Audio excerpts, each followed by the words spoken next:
सनातन दर्शन में काल समय को केवल घड़ी या दिन रात का चक्र नहीं माना गया है, बल्कि यह स्वयं भगवान का रूप और ब्रह्मांड की गति है।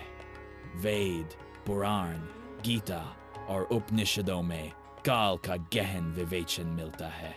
काल समय प्लस परिवर्तन प्लस विनाश, यह अदृश्य शक्ति है जो सृष्टि पालन और संहार का कारण बनती है। भगवद गीता 11.3 में श्री कृष्ण कहते हैं, कालोस में लोकक्षय कृत प्रवृद्ध, मैं काल हूं जो लोगों का संहार करने वाला हूं। इसलिए काल को ईश्वर का स्वरूप और नित्य सत्य माना गया है। नित्य काल यह परम तत्व है जिसे कोई बदल नहीं सकता, अनादि और अनंत है, स्वयं भगवान का अंश है। अनित्य काल यह सापेक्ष है और सृष्टि के साथ चलता है। मानव जीवन में काल क्षण 0.4 सेकंड, लगभग पल 24, घड़ी मुहूर्त 48 मिनट, दिन रात, मास चंद्र सौर 104 मास में, वर्ष 365 दिन, दैवीय काल, एक मानव वर्ष, एक देवता का एक दिन, उत्तरायण प्लस एक रात, दक्षिणायन 12 दैवीय वर्ष, एक चतुर्युग, सत्य, त्रेता, द्वापर, कली, 1000 चतुर्युग, एक ब्रह्मा का एक दिन कल्प, ब्रह्मा का 100 वर्ष, ब्रह्मांड का जीवन काल। इसके बाद महाप्रलय होता है।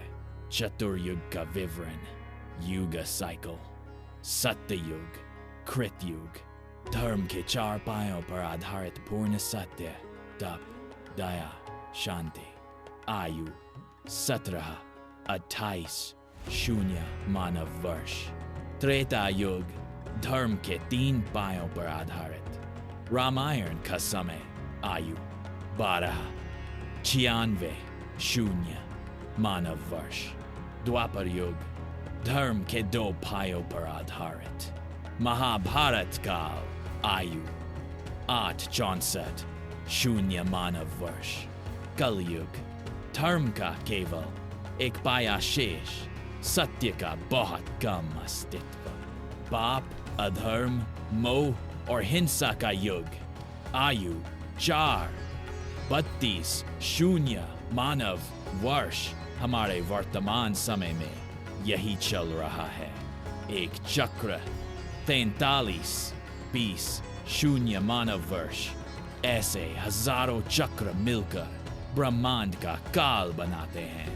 काल और मृत्यु, मृत्यु को भी काल का दूसरा नाम कहा गया है। कठोपनिषद में कहा गया है, काल ही सबको निगलता है और अंततः काल भी परमात्मा में विलीन हो जाता है। काल का दार्शनिक महत्व, काल हर जीव को उसकी कर्म फल की ओर ले जाता है। काल किसी के लिए रुकता नहीं, न देवताओं के लिए और न ही मनुष्यों के लिए। शिव को महाकाल कहा गया है क्योंकि वे स्वयं काल के भी स्वामी हैं। सनातन के अनुसार काल ही सृष्टि की धुरी है। यह जन्म, जीवन, मृत्यु और पुनर्जन्म का चक्र चलाता है। यह भगवान का अदृश्य रूप है जिसे कोई रोक नहीं सकता।